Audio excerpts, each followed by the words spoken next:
Typically we interview wrestlers from BCW here or in the East Coast.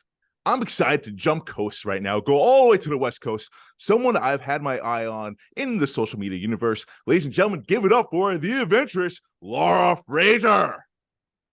Hey, How are you doing? I'm doing pretty good, all things considered. All things considered. Yeah, I mean, okay, full transparency to our audience. I mean, this interview has been in the works for a little bit now.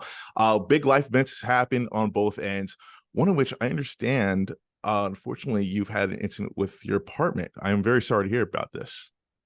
Yeah, last month, my apartment burned down, and I just had moved in, and I was there for like a week, and I was off visiting my mother, and like I get a call like the next day. It's like, your apartment burned down. And I was like, what? And yeah, so that was the whole thing. I have a new apartment now, as you can see. So happy ending, but yeah, it's been hectic. Still dealing with stuff from it, but yeah, overall just continuing to plug away. Oh my God, that's what you are.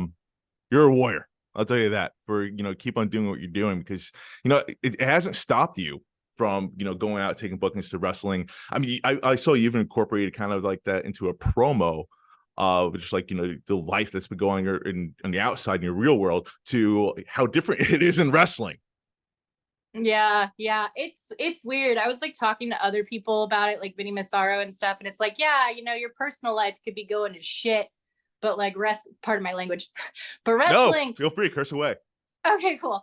But wrestling will be going amazing. Like your career will just be like taking off, but like everything else in your life is just like, nope.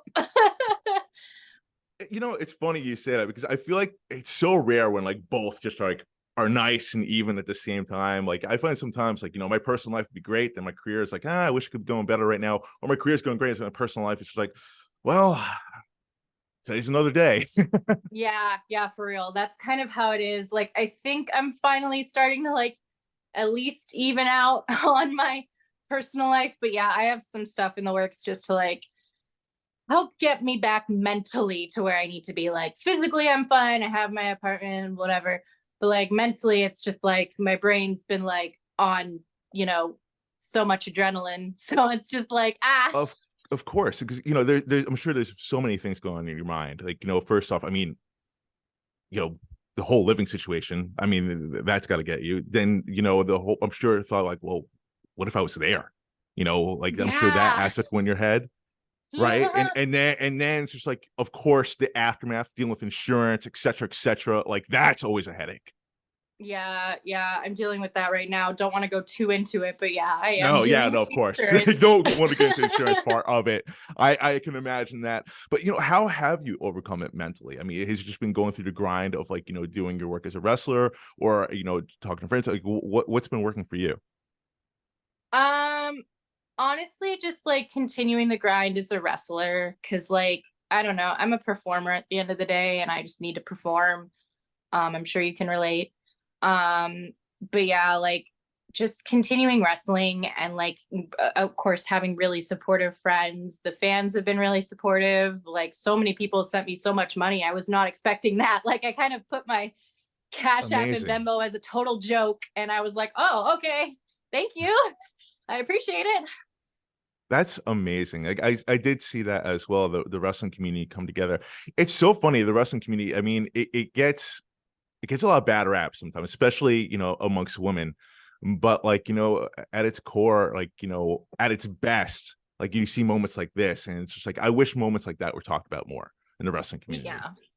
Yeah, And, and no, go there's a on. lot of really good people out there. They just unfortunately don't get like the spotlight they should. But I know a lot of promotions have been trying their best to like at least local indie promotions here, like try to spotlight like fans that come like every time or like constantly make fan art and stuff. Like Belle Beefer, she's like a huge like Hood Slam slash full queer fan. And we're constantly trying to do things to like be like, look at how awesome Belle Beefer is. She is an example of a non-toxic fan person. Be more like Belle Beefer. Be less Please be like, more like that. yeah, be less like Joe 15872 or whatever the fuck. Right, right. Insert creepy comment here, right? Yeah, Uh, yeah. I see them, and it's like, man, I'm glad I'm not you. 'Cause I actually had something. I actually did have someone hit me up that was a little creepy. And so I'm like, oh man, this is what it feels like. Okay, that's grimy. Like, uh, like, but you get it. I'm sure way worse than I do. But let's switch gears here a little bit. Talking about more so about the wrestling world. As I touched on, I talk to a lot of East Coast wrestlers. That's where I am in New York. Represent. You're out there in California, also near and Mhm. dear to my heart. Um, I don't get a chance to often speak to a lot of California wrestlers. Talk to me a little bit about the atmosphere out there. I know you've done some work out of state, but like that California is your home base. What is like the style over there as far as wrestling goes, as opposed to like the times you've gone out of state? Has it deferred at all for you? I mean, the West Coast has pretty much remained pretty consistent, which is where I mostly am. Like, I've also wrestled in Nevada and Washington. Um, it's the most out of state of probably places I've probably been have been like Colorado or like Mississippi. Hmm. And as opposed to those instances, I would say like, I don't know, it's a very tight knit community in NorCal. And I mean, wrestling itself is a pretty small business. Like, it's like 6 degrees of Kevin Bacon, but with like everyone. Um, and it's like you'll know someone who knows someone who knows someone who knows fucking The Rock or something. I don't know. All the time, all the time. Yeah. But yeah, it's like I feel like with NorCal, it's just we have a very like I've always noticed a pretty consistent roster in most places, whereas like other places I've been, and it could just be the places I've been. Again, I haven't been out a whole ton, but like there's just a lot of like there's like a couple regulars, but there's like a lot of people from like other parts of like the state and all that stuff. You mentioned Mississippi, right? And I do find it interesting. I did want to touch on that because I know you're non-binary and proud of it, outspoken about it, support all the way. I know California, I know how they are. I know Mississippi is very different. Was it like going to that atmosphere?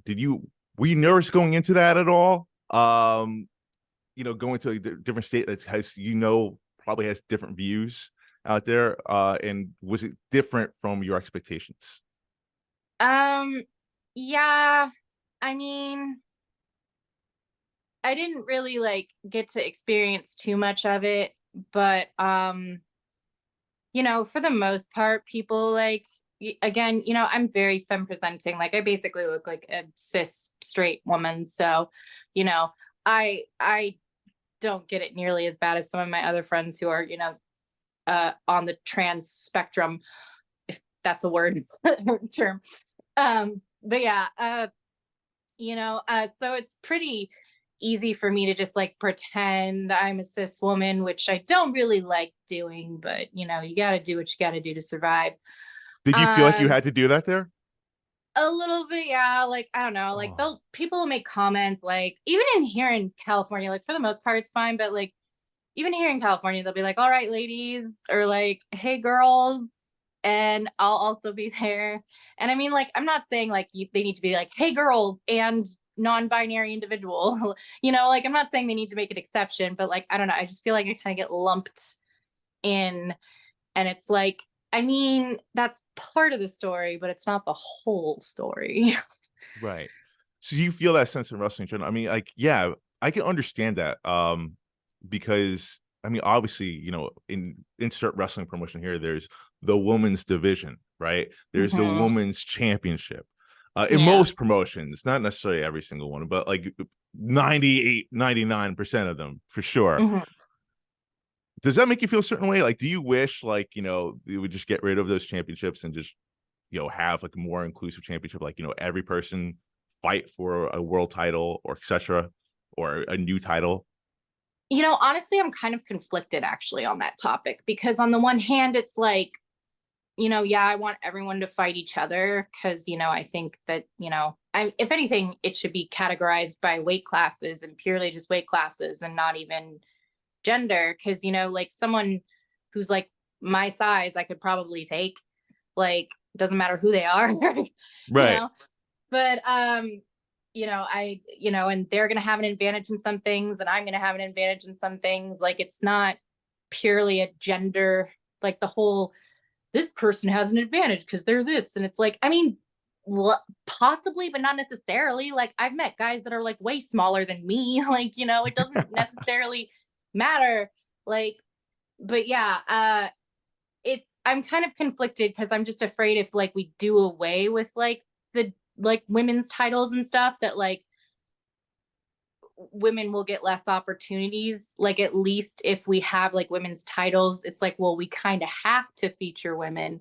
Whereas I'm afraid that like people will be like, well, it's whoever's the best and these people happen to be the best. It's like when they make the argument when it comes to inclusivity and like acting and stuff, or like all that, and they're like, oh, you're all white people because they happen to be the best. And it's Right. like, No, right. And I totally get that. I mean, I never heard that point though about like, weight class. I found that very interesting. Almost like, UFC, but more intergender. yeah. Has any wrestling promotion is anyone doing that? Like that's I feel like that's a great idea. I don't know. It's been something that I've thought of, but I never really necessarily said anything because it's like there's this whole like rule that it's like you can't really have an opinion until you're like 5 years into the business. And I'm like a year and a half. So, and You're then only a like, year and a half. I feel like you've been in this longer. Like the way you yeah, carry yourself is awesome. thank you. I get that a lot. I am taking that as a good thing. Compliments to your trainer, of course. Yeah, yeah. Anton Voorhees and the Stoner Brothers, Boom, boom. which Shameless sounds plug like a there. cool band, but they're my trainers. It does sound like a cool band. I would definitely buy that merch. Um, you know what's it's funny you talk about that because a year and a half in the business, right? I've seen you work in the ring. And I said in the beginning, like, you caught my eye via social media. And funny enough, I do remember the first thing I saw via social media that drew me in was your puns. You had some pun videos out there. I'm an actor. I'm in the wrestling world, so like sometimes those worlds mix. And I was like, oh, that's a funny actress. Like, let me see more of her stuff. And lo and behold, I said, oh, she's a wrestler. That's interesting. But the way you've branded yourself, I feel like, has been awesome. For lack of You. better words. What was the mindset going into that, as far as like the brand? Obviously, like, the gimmick you took kind of inspired from Tomb Raider as well. Like, you incorporate these different parts of personality and then what you stand for. It's all a beautiful blend. Did you have help along the way? Did you have training, or is it something you figure out on your own? Talk to us more about that. Um, well, basically, I was a Jungle Cruise skipper for 5 years, and Can you real fast? Can you clarify what that exactly that entails? So what that is? yeah, sure. So, if you go to the Jungle Cruise ride at Disneyland and there's like the people telling the jokes in the boats, that was me. Like Oh, the this makes song way Skipper more Dan by Weird sense. Al. Yeah. Okay. Okay. All right. So please proceed. I'm sorry to cut you up. I just, in case people who didn't know, I also didn't know. So it's a nice little education. All right. Makes sense. Go on. Yeah, yeah. So it's like there's a song about it. It's called Skipper Dan by Weird Al. But yeah, before that I was a theater kid. So and I did ballet. So yeah, and then that led me to Jungle Cruise and I did that for a really long time. And so that's where the puns come from and the jokes and the delivery and the adventuring gimmick, the adventurer gimmick. Obviously I based most of it on Lara Croft and Tomb Raider just because I'm a brown haired femme, so it works. You do especially look the with the part. yeah, especially with the 2014 reboot where her chesticles are a little smaller. She doesn't have the triangle tits. But That's yeah, funny. but yeah, in that, and like I also worked the Indiana Jones ride and Enchanted Tiki Room, so I incorporate like some Indiana Jones in there. And like I grew up watching the Indiana Jones movies with my dad, and along with other movies, but those were some of them. And The Mummy. What else? I try to incorporate a little bit of the Jumanji in there, like the the Rock remakes, or not reboots, of Jumanji with the video game stuff. Because I think it works. Also Uncharted, that's where the Frazier comes from Chloe Frazier. Oh, I was Um, wondering. Okay, okay. yeah, yeah, it's not as well known, but it's, if you're a gamer, you know. I'm sure there's a plenty of gamers watching this right now. So cool. So you took all those elements and made it into your character, into your Mhm, brand. mhm. Um, no, brilliantly done. Well done indeed. Thank you. Now I before we get into like what you have coming up, I there's one question I dying to know here. You know, I'm of mixed origin myself. Growing up, we talked about there's been a lot of white males, cis males in the acting world. And it's funny, representation does matter. Mhm, And when The Rock came into the scene, I was like, there's jokes about The Rock. We don't know what he is, and I felt like that was me for the longest time. And I felt that, and to see him mhm. make it the way he has, it inspired me. Being non-binary, did you have any like role models growing up that you could relate to? Did you feel there was representation out there for you that you connected with along the way?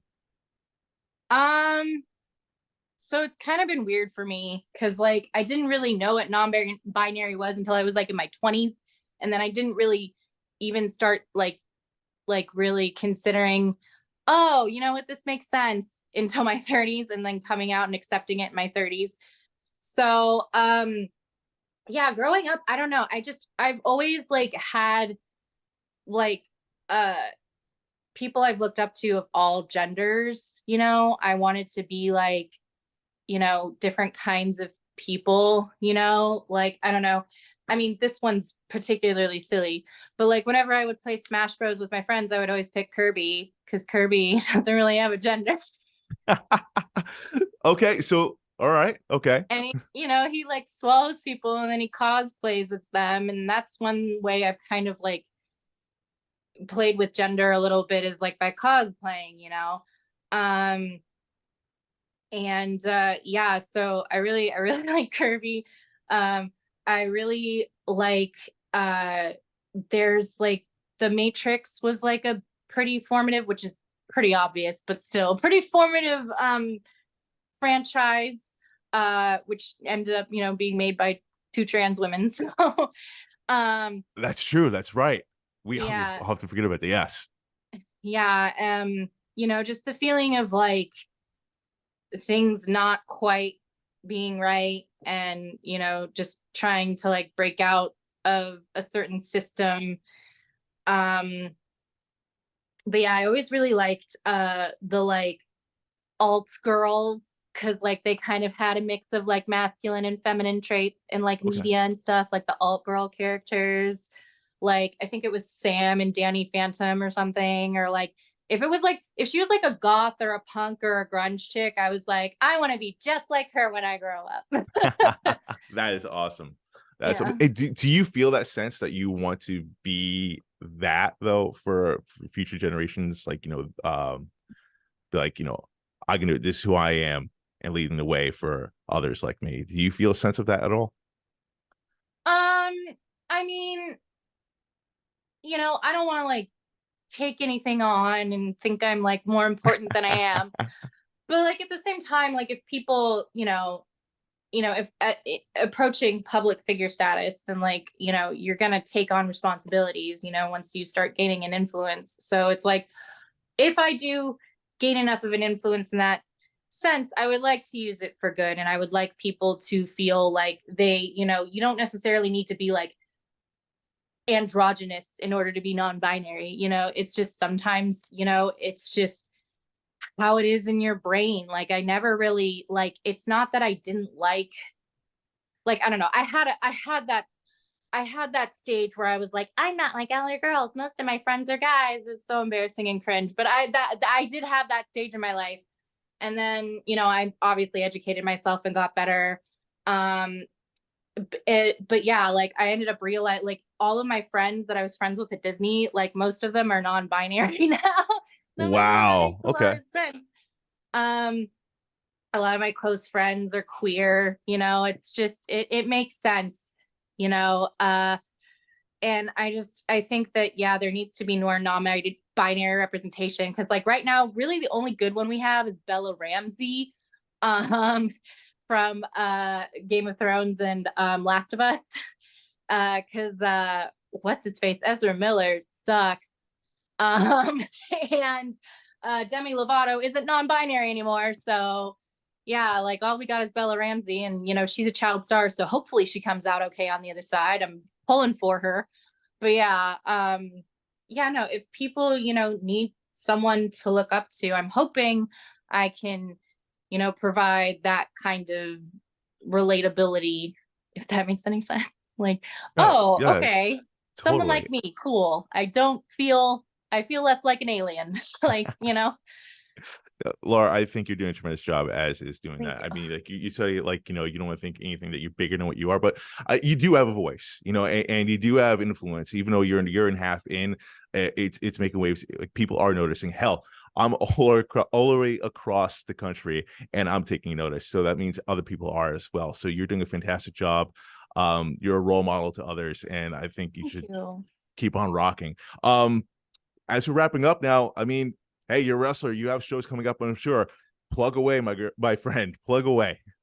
Yeah. Okay. I have Wild West Championship Wrestling in Reno coming up. I also have Full Queer on August 13th. That's going to be in Richmond, California. And then there's going to be Folsom Street Fair in San Francisco. That's going to be real fun. Giselle Shaw is also booked on that show from Impact Wrestling, so that should be pretty dope. Yeah, I have tons of shows, tons more shows that I can't think of right now, but I post about them a lot on my social media, so follow me on there if you want to see. Absolutely. Keep an eye on them. They are kicking ass all over. Laura, it's been a pleasure. Hey, for those on the East Coast that may not be familiar with your work, what is one match that they should check out of yours? Not to put you on Oh the god, spot. that's a hard one. Okay. Oh god. I would say probably either my two most recent Hood Slam matches, my match with Pitfall Jones at Sunny Days for Hood Slam, and then my match with Viperous, if you really want to see my ass get kicked, with Viperous at American Scream. Both are on Fight Plus if you have a Fight Plus subscription. And boom, there it is. Laura, thank you so much for joining the show, for taking time out to join Shot of Wrestling. Kick some ass out there. Hopefully, we'll have you back on again soon.